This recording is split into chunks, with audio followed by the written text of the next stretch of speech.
আরে কুজু, সকাল থেকে একটা ভিক্ষে পেলাম না রে। আমাদের দিন খাল কি করে চলবে? তুই একটা বাড়ি পেয়েছি, নিশ্চয়ই কিছু পাবো একটা। কই গো দাদারা, মায়েরা, বোনেরা, দুটো ভিক্ষা দেন। কই রে কুজু, বাড়িতে কেউ নাই নাকি রে? এত করে ডাকছি তো আসছে না যে।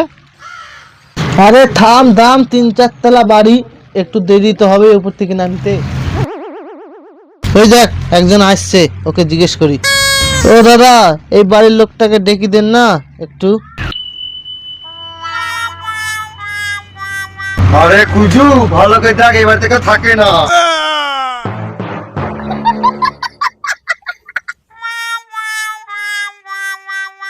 Game over.